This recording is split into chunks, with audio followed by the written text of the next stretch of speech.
The whistle of the eastbound train faded into the distance, leaving nothing but a cloud of dust and the quiet sobs of Eleanor Green on the weathered wooden bench of Carson City's depot. Her trembling fingers clutched a crumpled letter, the ink smudged by tears that refused to stop falling. April 1878 had begun with promise but was ending with abandonment. "He ain't coming back, is he?" the station master asked gently. His weathered face creased with concern as he swept the platform. Eleanor shook her head, one hand instinctively moving to her swollen belly beneath her calico dress. 7 months pregnant, and alone in Nevada territory, with nothing but $2 to her name and the clothes in her carpet bag. "Daniel wrote that California gold was calling him," she whispered, her voice breaking. "Said a wife and baby would only slow him down." The station master's face hardened. "Some men don't deserve to call themselves men." Eleanor wiped her tears with the back of her hand. 22 years old and her life was in ruins. She'd left her family in Boston to follow Daniel West after their hasty marriage. They'd spent 3 months traveling to Carson City, where he'd promised they'd build a life together. Now he was gone, heading for the goldfields without a backward glance. "Miss, you got somewhere to go?" Eleanor stared at the dusty street stretching before her. "No," she admitted. "I don't know anyone in Carson City." The sound of spurs jingling against wooden planks drew her attention. A tall man approached, his face partially shadowed by a well-worn Stetson. Beneath it, piercing blue eyes studied her with quiet intensity. He wasn't traditionally handsome, his face too weathered, his expression too serious, but there was something compelling about him. "Couldn't help overhearing," he said, his voice deep and slightly rough as if he didn't use it often. "Your husband left you." Embarrassment flamed her cheeks. "Yes." The man's gaze dropped to her pregnant belly, then back to her tear-streaked face. His jaw tightened. "That baby deserves better," he said flatly. Eleanor flinched at his bluntness. "I'm Maxwell North," he continued, removing his hat. "I run the Lazy N Ranch about 10 miles out of town. My housekeeper just left to care for her ailing sister. I'm looking for someone to cook and keep house. Job comes with room and board." Eleanor blinked in surprise. I'm not sure I could. Can you cook?" he interrupted. "Yes, but clean." "Of course, but then you can do the job," Maxwell said with finality. "At least until you figure out what comes next. Better than sitting at this depot with nowhere to go." Eleanor looked down at her hands, twisting her simple gold wedding band. "Why would you help a stranger?" His expression softened slightly. "Because that baby deserves a chance, madam, and so do you." Something about his straightforward manner made her trust him despite her better judgment, or perhaps desperation simply outweighed caution. "I'm Eleanor Green," she said finally. "And I accept your offer, Mr. North." Maxwell nodded once, as if the matter was settled. "Got a wagon outside. We should head out before sundown." As they walked toward the street, Eleanor cast one last glance at the train tracks stretching eastward. She would never again be the naive girl who blindly followed a man's empty promises. From now on, she would make her own way.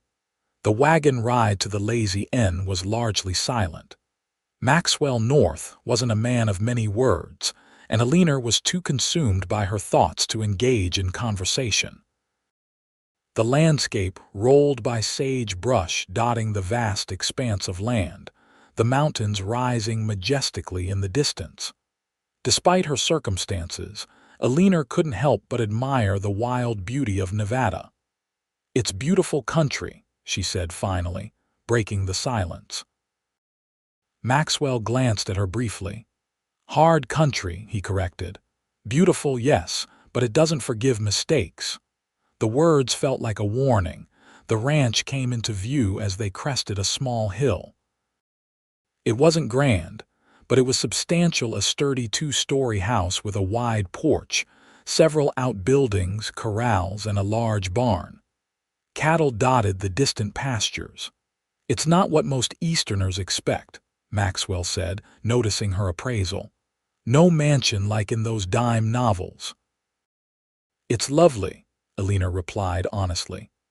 After months of traveling and living in boarding houses, the solid permanence of the ranch house was appealing. Maxwell pulled the wagon to a stop in front of the house. "I've got 2 ranch hands who sleep in the bunkhouse, Hank and Joe. They're good men. Won't give you any trouble." He jumped down and came around to help her, his strong hands careful as they spanned her waist.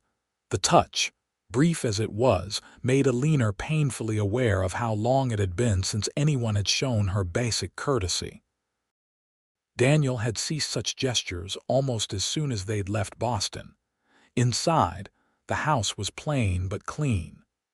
The front door opened directly into a large main room that served as both parlor and dining area. A stone fireplace dominated one wall, and a long table with 8 chairs occupied the other side. A kitchen extended off the back, and stairs led to the second floor. "Kitchen's stocked," Maxwell said, leading her through. "Bedrooms are upstairs. You can have the one at the end of the hall. It's largest after mine and has its own washroom. Figured you'd need the space and privacy considering." He nodded toward her belly. Eleanor was touched by his thoughtfulness. "Thank you, Mr. North, Max," he corrected. "Everyone calls me Max." "Max," she repeated, testing the name. "Thank you," he nodded, suddenly looking uncomfortable. "I'll fetch your bag and leave you to get settled. Supper's usually at 6, but whatever works for you is fine." After he left, Eleanor explored her new quarters. The bedroom was spacious, with a large bed, a wardrobe, a small writing desk, and a rocking chair near the window that overlooked the mountains. The attached washroom was a luxury she hadn't expected, an actual bathtub, and a pump that brought water directly inside. Unpacking her meager possessions took only minutes. She placed her Bible on the nightstand, hung her 3 dresses in the wardrobe, and set her hairbrush and small bottle of rose water on the dresser. The room still looked barely inhabited. Eleanor sat on the edge of the bed, one hand resting on her belly where the baby kicked steadily. "We'll be all right," she whispered, trying to believe it. "We have shelter, at least, and time to figure out what comes next." By 6 o'clock, Eleanor had familiarized herself with the kitchen and prepared a simple supper of beef stew, biscuits, and apple pie she'd found in the pantry. Max entered the kitchen just as she was setting the table, followed by 2 men who removed their hats respectfully. "Mrs. Green, this is Hank Davis and Joe Blackburn," Max introduced. "Boys, Mrs. Green will be taking over as housekeeper." Eleanor nodded politely. Hank was older, perhaps 50, with a weathered face and kind eyes. Joe was younger, around 30, with a friendly smile. "Pleased to meet you, madam," Hank said. "We heard about your situation. Mighty sorry." Eleanor felt her cheeks warm. "Thank you. Boss says you're from Boston," Joe added. "Quite a change coming west." "Yes," Eleanor agreed, though the journey itself was educational.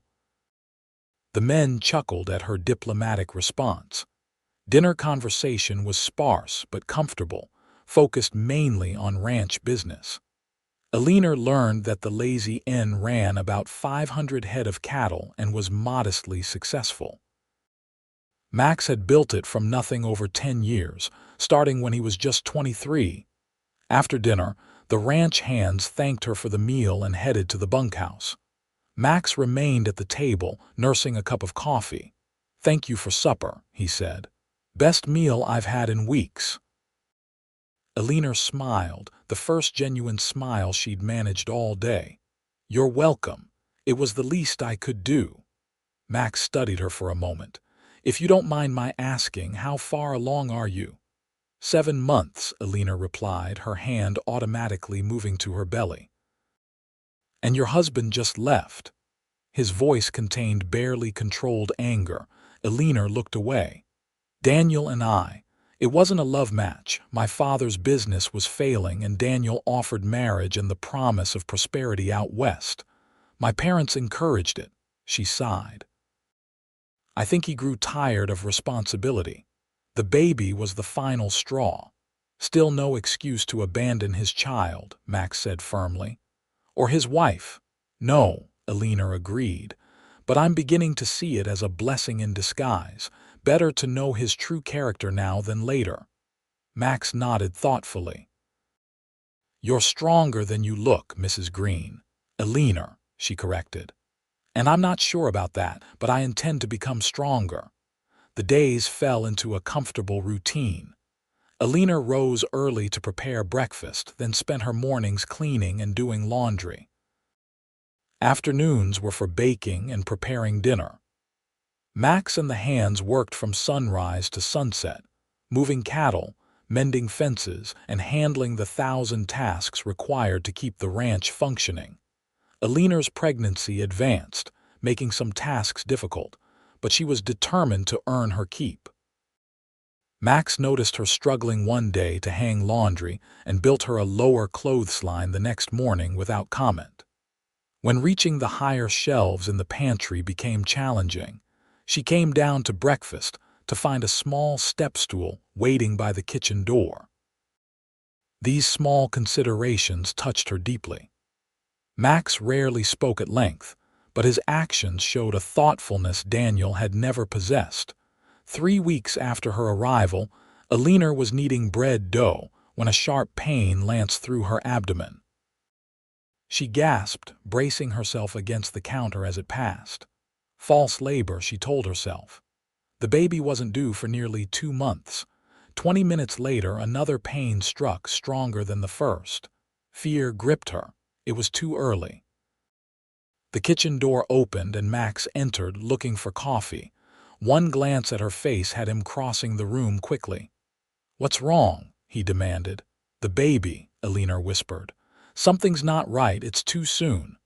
Max's expression tightened. "I'm getting the doctor." "There's no time," Eleanor gasped as another contraction hit. "They're coming too quickly." "Damn," Max muttered. "Can you walk upstairs?" Eleanor nodded uncertainly. Max helped her up to her room, his strong arm around her waist. By the time they reached the bed, she was breathing heavily through another contraction.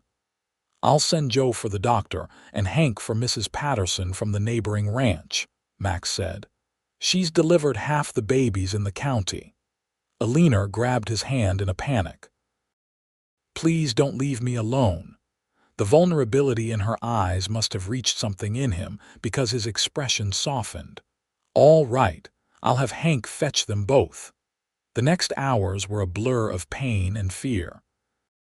Max stayed by her side, letting her crush his hand during contractions, wiping her brow with a cool cloth, and murmuring encouragement that belied his obvious discomfort with the situation. Mrs. Patterson arrived an hour later, bustling into the room with practical efficiency. "First babies often come early," she said cheerfully. "Especially after a shock or strain, which I'd say you've had plenty of, my dear." The labor progressed rapidly.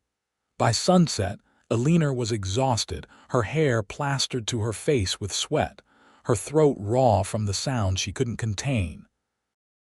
"One more push," Mrs. Patterson encouraged. "The baby's almost here."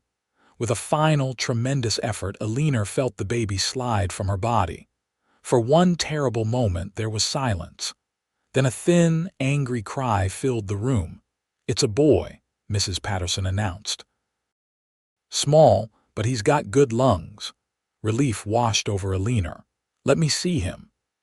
Mrs. Patterson cleaned and swaddled the tiny infant before placing him in Eleanor's arms. He was smaller than Eleanor had expected, with a shock of dark hair and a determined little face. "He's perfect," she whispered, tears streaming down her cheeks. She glanced up to find Max watching them, an unreadable expression on his face. He'd stayed through the entire birth, a steady presence when she'd needed one most. "Thank you," she said quietly. He nodded once, then turned to leave. "I'll let you rest." The doctor arrived shortly after, examining both Eleanor and the baby. "He's early but healthy," he confirmed. "Though I'd keep him warm and feed him often." "What will you call him?" Eleanor hadn't considered names, expecting more time to decide. But looking at her son's determined little face, she knew. "William," she said. "William Thomas Green." William for her father, Thomas for her grandfather. Good, strong names from good, strong men. Not Daniel's name. Never that. The following weeks were a haze of exhaustion and joy. Baby William Billy, as everyone called him, thrived despite his early arrival. He was a good baby, crying only when hungry or wet, watching the world with solemn dark eyes that seemed too knowing for an infant. Max proved surprisingly helpful. He brought Eleanor meals when she was too tired to come downstairs, carried water for the baby's baths, and even rocked Billy when Eleanor needed to rest. For a man who'd never had children, he handled the infant with surprising competence. "You're good with him," Eleanor remarked one evening, watching Max pace the room with Billy cradled against his shoulder. Max shrugged. "Helped raise my younger brothers after our parents died. Not so different from handling a calf." Eleanor laughed. "I'm not sure whether to be impressed by your experience or offended by the comparison." A rare smile tugged at his lips. "Take it as a compliment. I like calves." Such moments of lightness were becoming more frequent between them. Eleanor found herself watching Max when he didn't notice, admiring his quiet strength and unwavering reliability. He wasn't traditionally handsome like Daniel had been, but his features had character. The lines at the corners of his eyes spoke of squinting into the sun. The set of his mouth revealed determination, and his calloused hands told stories of hard work and perseverance. One night when Billy was 6 weeks old, Eleanor came downstairs after putting him to sleep and found Max on the porch, smoking a cigarette and staring at the stars. She joined him, wrapping a shawl around her shoulders against the spring chill. "Billy asleep?" he asked. "Finally," Eleanor confirmed. "He fought it tonight," Max chuckled. "Already stubborn, like his mother." "I'm not stubborn," Eleanor protested. "I'm determined." Same thing, different word. They fell into companionable silence, watching the stars. The night was clear, the sky a vast canopy of twinkling lights unmarred by city smoke. "I've been thinking," Max said finally. "Billy's getting bigger. You both need more security than a housekeeper's position provides." Eleanor's heart sank. Was he asking her to leave? "I've drawn up papers," he continued. "The cottage beyond the orchard, I'm signing it over to you and Billy along with 5 acres. It needs work, but it would be yours. You could plant a garden, maybe keep some chickens. Live independently." Eleanor stared at him, stunned. "Why would you do that?" Max looked uncomfortable. "You and the boy deserve stability. I can provide that much at least." Tears filled Eleanor's eyes. "That's incredibly generous, but I can't accept such a gift." "Not a gift," Max corrected. "You'd still cook for the ranch, just live in your own place. And eventually, when Billy's older, you might want to move on, remarry. This way, you'd have something that's yours alone." The thought of leaving the lazy inn created an unexpected pain in Eleanor's chest. In just a few months, this place had become more home than anywhere she'd lived before. "Thank you," she said softly.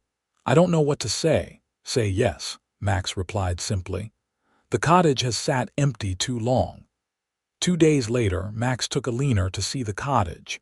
It was about half a mile from the main house, a small but sturdy structure nestled among apple and pear trees. Inside, it was dusty from disuse but sound, with 2 bedrooms, a small parlor, and a kitchen. "It was built for the foreman before me," Max explained. "But after I bought the ranch, I never hired another. Kept meaning to fix it up, but never had reason to." Eleanor walked through the rooms, envisioning what they could become. Fresh paint, curtains, a garden outside the kitchen window, a real home for her and Billy. "It's perfect," she said, turning to Max with a smile. "Truly." Something flickered in his eyes, a warmth that made her breath catch. But he looked away quickly. "Needs work," he said gruffly. "Roof's solid, but the rest." "I'm not afraid of work," Eleanor reminded him. Over the next few weeks, between her regular duties and caring for Billy, Eleanor spent every spare moment at the cottage. Max and the hands helped with the heavy tasks, repairing floorboards, fixing windows, building a small front porch. Eleanor scrubbed, painted, and planted, turning the neglected building into a home. She was hanging curtains in the main room when Max arrived with a rocking chair strapped to his saddle. "Found this in town," he said, carrying it inside. "Thought you might need it for the baby." It was beautifully made with a cushioned seat and smooth runners, far nicer than necessary. "It's beautiful," Eleanor said, running her hand over the polished wood. "Billy's outgrowing the cradle," Max said with a shrug, as if it were nothing. "You'll need somewhere to rock him." But Eleanor noticed the slight flush on his weathered cheeks. "Thank you," she said softly, "for everything." Their eyes met, and for a moment, Eleanor felt something shift between them. Max cleared his throat and looked away. "Better get back to work," he said. "Cattle won't move themselves." By midsummer, the cottage was ready. The day Eleanor moved in, she felt both excitement and a strange reluctance. The cottage represented independence, but it also meant no longer seeing Max every morning at breakfast, no longer sharing quiet evenings by the fire. That night, after settling Billy in his new room, Eleanor sat on her front porch in the rocking chair, listening to the crickets and watching the stars emerge. The solitude felt strange after months in the busy ranch house. The sound of approaching hoofbeats drew her attention. Max appeared, riding slowly toward the cottage. "Just checking that you're settled," he called, dismounting. "We are," Eleanor confirmed. "Would you like to come in for coffee?" Max hesitated, then nodded. Inside, he seemed too large for the small parlor, his broad shoulders and tall frame making the space feel smaller. "It looks good," he said, glancing around at what she'd accomplished. "Feels like a home now." "It does," Eleanor agreed, pouring coffee into the mismatched cups she'd acquired from town. "Though I admit it's quieter than I'm used to." Max accepted the coffee with a nod of thanks.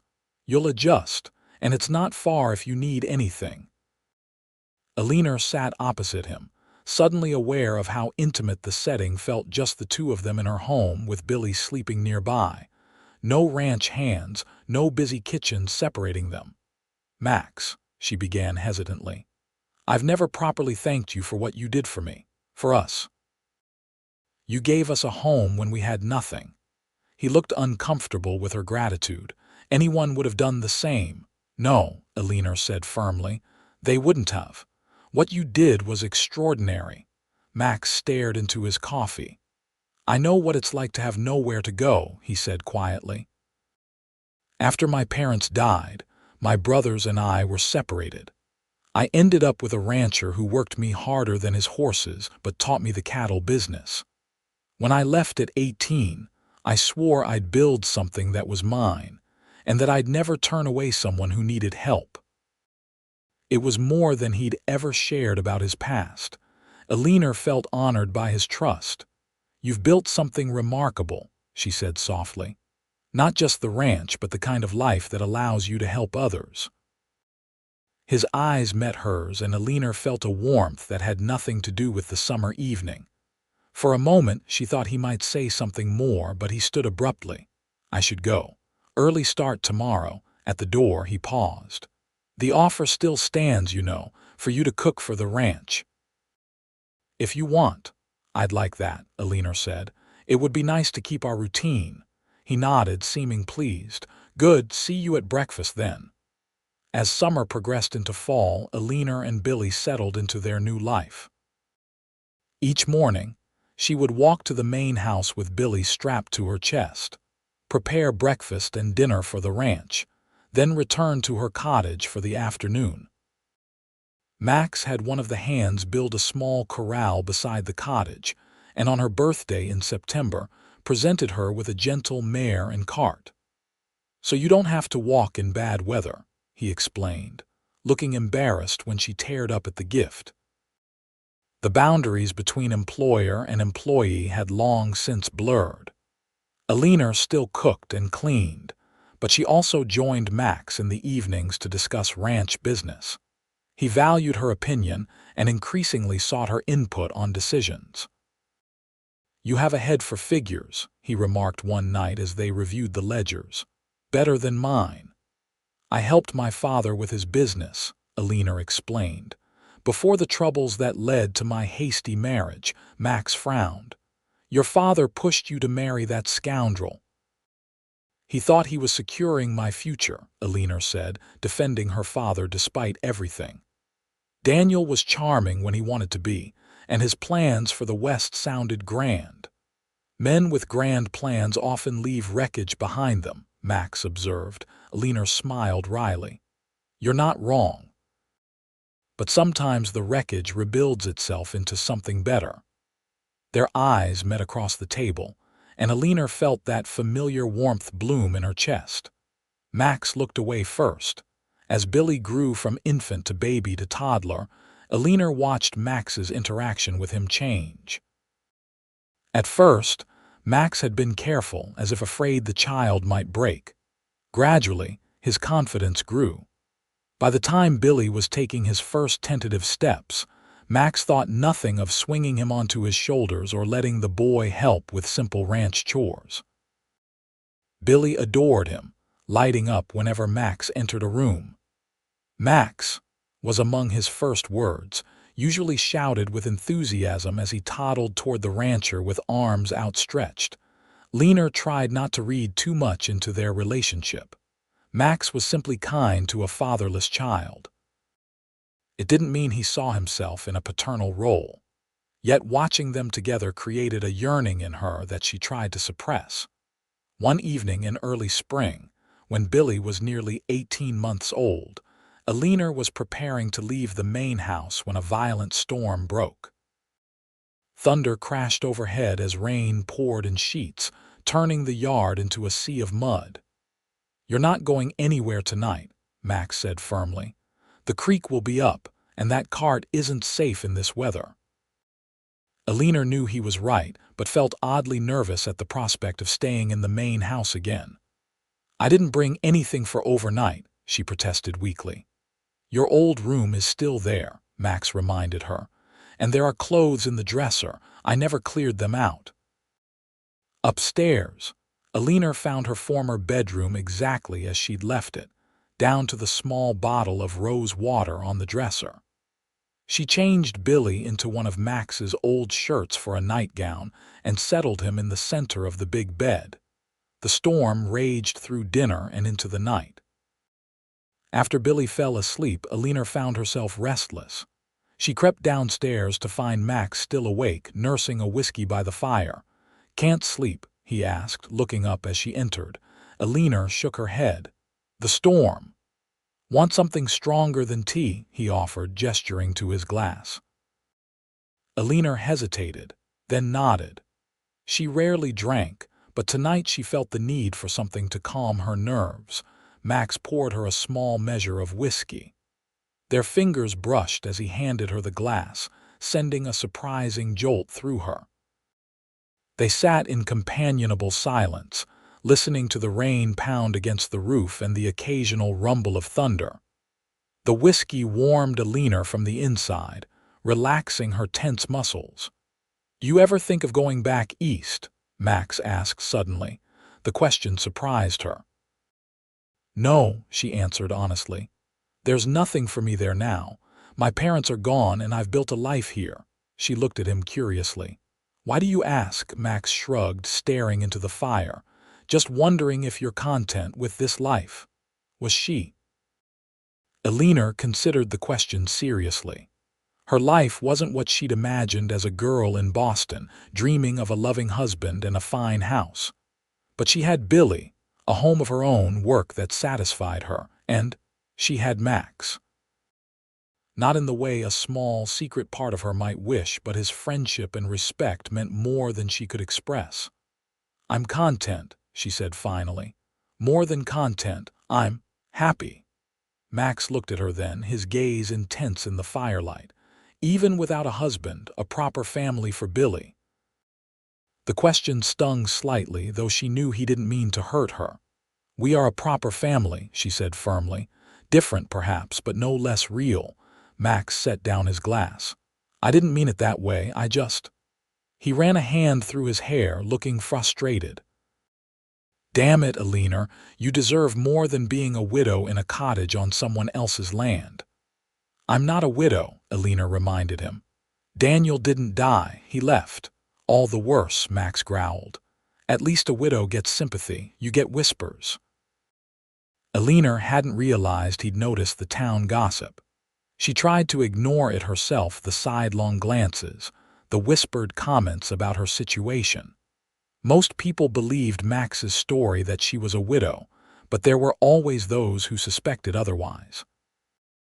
"I don't care what people whisper," she said. "I care about Billy's welfare and my own peace of mind. Both are well served by our current arrangement." Max stood abruptly and paced to the window, staring out at the storm. His back was rigid with tension. What if there could be more? He asked, so quietly she almost didn't hear him. Eleanor's heart skipped a beat. "What do you mean?" He turned to face her, his expression uncharacteristically vulnerable. "I'm not good with words, Eleanor, never have been. But these past 2 years, watching you rebuild your life, seeing you with Billy, you're the strongest, most determined woman I've ever known." Eleanor stood, drawn to him by the emotion in his voice. "Max, let me finish," he said. "I've been alone a long time. Built this ranch, made it successful, thought that was enough. But then you came, and now—" He took a deep breath. "Now I can't imagine this place without you and Billy in it." Eleanor's hands trembled. "What are you saying?" Max crossed the room to stand before her. "I'm saying I love you, Eleanor Green. Have for a long time now. I'm saying I want to marry you if you'll have me, be a father to Billy, make us a real family." Tears filled Eleanor's eyes. "You don't have to marry me out of obligation or obligation," Max interrupted, looking incredulous. "Eleanor, there's not a man alive who'd call marrying you an obligation. It would be the greatest privilege of my life." He took her hands in his. "I'm not Daniel. I don't make grand promises I can't keep. But I can promise you this. I will love you and Billy until my dying day. I will work every day to deserve you, and I will never, ever leave." Tears spilled down Eleanor's cheeks. "I love you too," she whispered. "Have for so long, but I was afraid." "Afraid of what?" he asked gently. "Of trusting again. Of believing I could be loved for myself, not just needed for what I could provide." Understanding dawned in Max's eyes. "Eleanor, I needed a housekeeper when you arrived. But I fell in love with the woman who faced every challenge with courage, who built a life from nothing, who loves her son with a fierceness that takes my breath away." He reached up to brush away her tears. "Say yes," he said simply. "Be my wife. Let me be Billy's father in truth." Eleanor's heart felt as if it might burst with happiness. "Yes," she whispered. "Yes to all of it." His kiss was gentle at first, then deepening as she responded. It held none of the calculated seduction Daniel had employed, but rather an honest passion that made Eleanor's knees weak. When they finally parted, both were breathing heavily. "When?" Max asked, his forehead resting against hers. "When what?" Eleanor asked, still dazed from his kiss. He chuckled. "When will you marry me?" "Oh," Eleanor laughed. "As soon as possible." "Next week," he suggested. "The circuit preacher will be in Carson City." "Next week," she agreed. They were married on a perfect spring day, with Billy toddling down the aisle ahead of Eleanor, scattering flower petals with more enthusiasm than accuracy. The small church in Carson City was filled with neighbors and friends who'd come to celebrate with them. Eleanor wore a new dress of pale blue silk, Max's gift, with wildflowers in her hair. Max looked handsome and slightly uncomfortable in a new suit, but the discomfort vanished the moment Eleanor appeared at the church door. His face transformed with such naked adoration that Eleanor nearly stumbled. The ceremony was simple, but heartfelt. When the preacher pronounced them husband and wife, Max kissed her with a restrained passion that promised more later, when they were alone. The wedding supper at the ranch was a joyous affair. Tables had been set up in the yard, laden with food contributed by neighboring ranches. A fiddle player provided music, and as the evening progressed, the yard became an impromptu dance floor.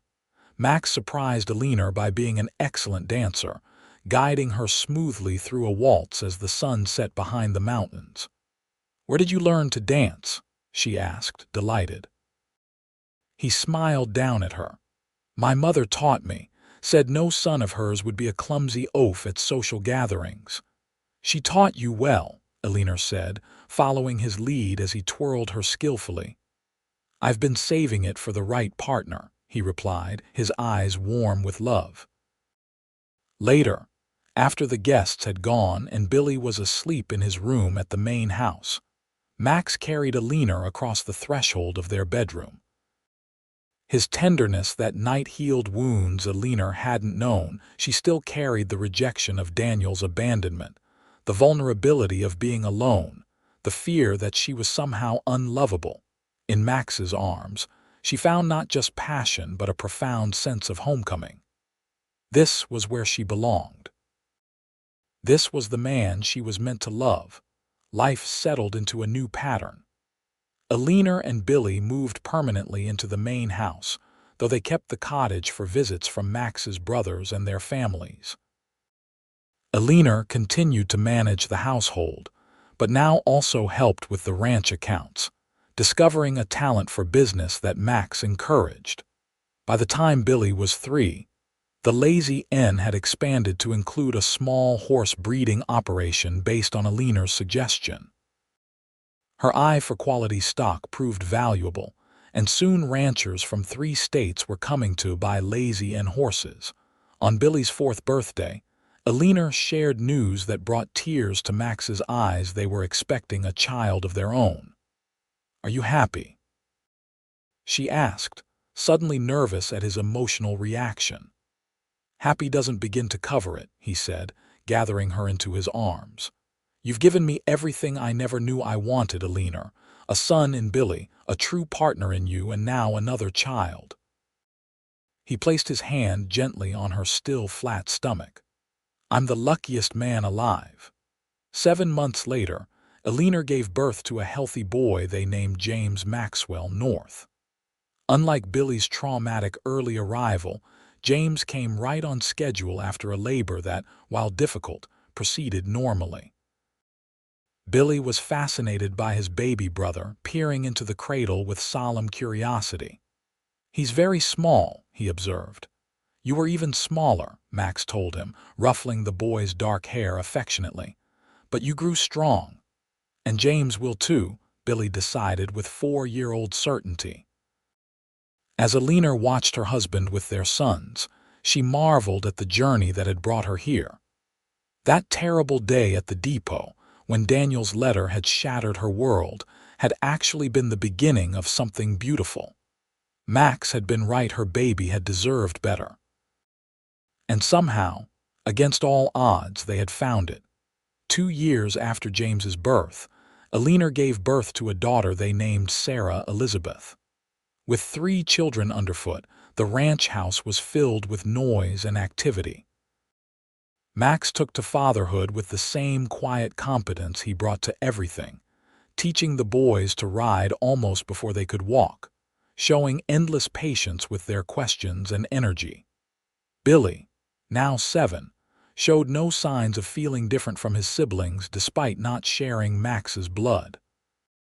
From the earliest age, Max had treated him as his own, and Billy had responded by idolizing his adoptive father.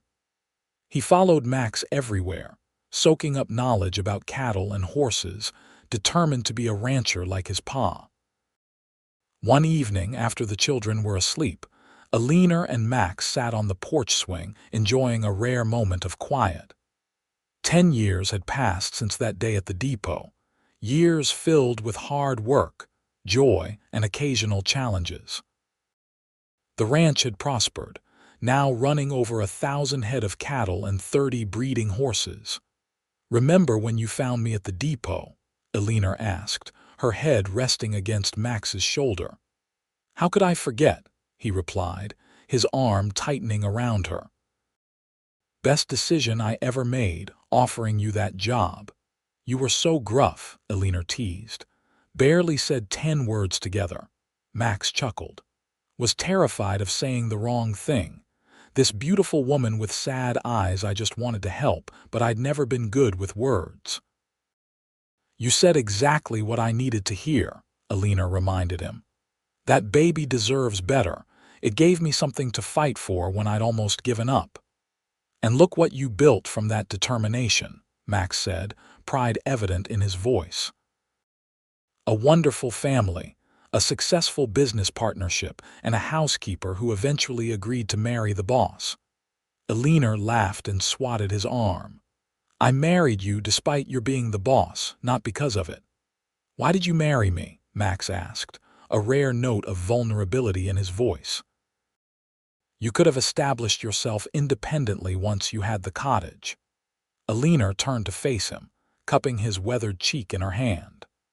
"I married you because you showed me what real love looks like, not grand gestures or pretty words, but daily kindness and unwavering support.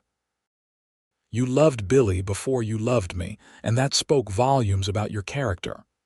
Max captured her hand and pressed a kiss to her palm. "I fell in love with you both at the same time, I think. Just took me longer to recognize what I felt for you." "When did you know?" Eleanor asked curiously. Max considered the question.